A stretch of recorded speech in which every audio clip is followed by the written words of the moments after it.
It started with a call, casual, cold, calculated. The sky was soft with dusk, and the fire pit's warmth wrapped around me like an old friend. I sat surrounded by brothers in everything but blood, their laughter echoing against the darkening sky. For the first time in ages, I felt peace, a rare thing. Then my phone buzzed. Tessa, my wife. Odd, nothing had been out of place when we talked earlier. I answered with a light heart. Hey, babe. Everything okay? Her voice slithered through the line. Cool, detached, almost entertained.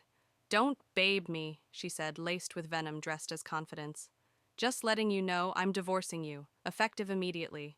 Papers hit your desk Monday. A pause. The fire cracked beside me. My grip on the bottle didn't flinch. And before you bother asking, yes, I've sold the business. It's done. The money's in. I'm taking my half and moving on. With Derek. Derek, my ex-best friend. Business partner. Knife in the back. She laughed. Not the kind you hear at dinner tables. The kind that ends wars and starts new ones. You should have looked up more often, Michael. All those hours crunching numbers. You forgot who you were married to. My friends watched in silence. The kind of silence where even the flames hesitate. I took a slow sip of my drink, let it settle, then spoke with the weight of a man who's already beyond pain. Good for you. I didn't yell, didn't break. That wasn't for her. I stood, brushed the dust from my jeans, and turned to my brothers. Think I'll head home now. Note. She thought the final move was hers. She should have known better. When I pulled into the driveway, it wasn't a house I saw. It was a monument. To every hour I'd bled to build it, brick by brick, nail by nail. My fingerprints were in the woodwork. My soul was in the walls. And there she stood, Tessa, smug as ever, one hand resting on a wineglass, the other on Derek's arm like she was the queen of some stolen kingdom. That was fast, she quipped. Didn't even put up a fight. I scanned her once, then looked Derek dead in the eye. Long time, partner. He scoffed. This isn't a reunion, Mike. You're not owed anything. I didn't flinch. Didn't come for drama, just a few things. Inside was carnage. My office, stripped. The safe, emptied. Even the watch my father gave me the week he died, gone. I returned to the living room where Tessa stood with her arms folded, that same smug curve playing at her lips. You're not gonna lose it, are you? She asked. I shrugged. No reason to. You sold the company, right? Right, and everything's sealed, clean, legal. You'll get your cut. Derek chuckled. Assuming you don't drown in your own self-pity first. They laughed, like villains at the top of the world. I smiled. Just a hint. One quick question, I said. Tessa raised an eyebrow. What? When exactly did you sign the sale agreement? She didn't hesitate. 2 days ago. Why? I opened the fridge, took a bottle of water, cracked the cap, and took a sip like I was just settling in. Because 3 days ago, I said quietly, I legally moved all our intellectual property, proprietary systems, analytics engines, everything, under my name. Not the company's. Mine. Her face froze.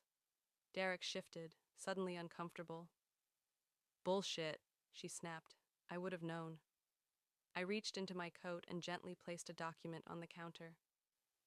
This is a notarized transfer agreement. Every line item you sold was already mine. You handed over an empty box. She lunged forward, eyes darting across the page. Her lips moved silently, reading and rereading.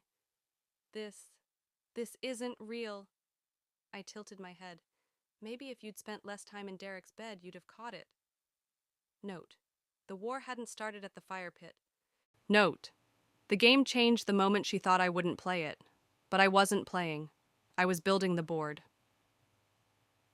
The next morning, I walked into the belly of the beast. Price and Walton Holdings, the gleaming palace where my wife thought she'd secured her future. Glass walls, marble floors, climate-controlled indifference. The kind of place where money moves faster than conscience. The receptionist looked up and instantly recognized me. Mr. Carter, Mr. Price will see you now. No hesitation, no confusion, just quiet respect. I was led into a boardroom carved from steel and silence. Gregory Price sat waiting, shark in $1,000 suit, the kind of man who'd slice your throat with a smile if it added a zero to his bottom line. His fingers tapped the table once. "You're here about the acquisition." I placed a leather folder on the table and opened it like I was revealing a secret weapon. "I figured you'd want to read this before your legal team finishes tearing apart the corpse you just bought." He flipped through the pages. Slowly at first, then faster, then back again. His eyes narrowed. Inside was everything: the chain of ownership, the transferred IP rights, the user license keys, the patents, every digital artery of the company Tessa had sold him, now under my control. His jaw tightened. "So you're saying I bought a company with no actual product?" "Not even a heartbeat," I replied. "The code, the data, the tools, they all live under my name now. What she sold you? A brand, a logo, an empty vault." He looked up, something between disbelief and awe etched across his face. "And your wife didn't know?" I gave him a slight, sharp smile. "She never cared for the details. She only chased the finish line, forgot the race had rules." He leaned back in his chair, cold steel eyes meeting mine. "You came to offer a way out." "I did," I said, unbothered. "A license, full rights to operate, at 3 times the purchase price." He blinked. "Triple?" "Call it an education fee," I replied coolly. "Ignorance and betrayal? Both come with a cost." He studied me for a long second, then nodded once. "You're ruthless." "No," I said, "just prepared. Something your team wasn't. Something my ex never imagined I'd be." He signed the agreement by noon. Back at the house, they were celebrating a fantasy. Tessa and Derek clinking mimosa glasses in my kitchen, laughing like gods, 2 traitors in borrowed thrones, until her phone buzzed. Subject: termination of acquisition, Gregory Price, assets fraudulent, legal proceedings pending, your accounts are now under federal review. She froze. Then the second message hit. IRS notification. All personal and joint accounts are frozen pending investigation into unlawful business transfers. She dropped the phone. Number, this isn't happening." Derek blinked. "What did you do?" Keys snatched. Door slammed. "I'm going to find him." Note: when a liar panics, they run toward the last place they felt power. But I wasn't there anymore.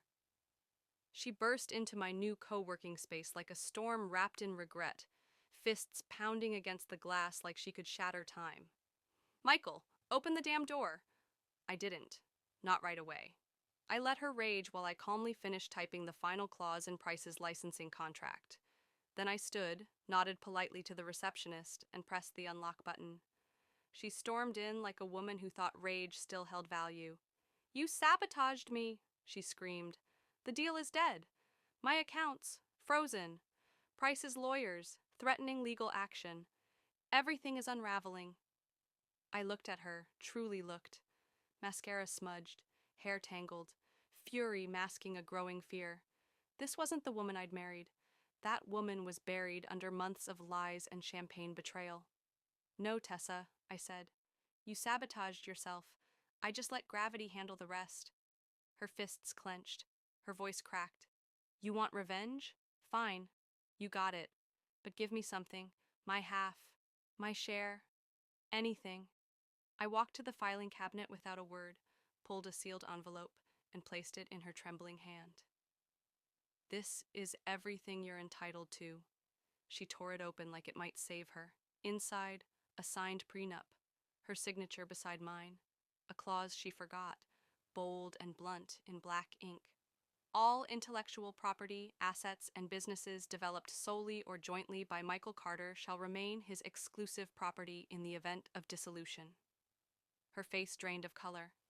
This wasn't in the version I signed." "It was," I said. "Derek removed it from your view. I made sure the notary filed it properly. One of us understood fine print." She staggered, barely whispering. "You're lying." Check with your lawyer. She opened her mouth to argue, but then came the knock. 2 federal agents, badges out, calm, certain. Tessa Carter, you're being served. Fraud, tax evasion, and civil liability in relation to a false corporate.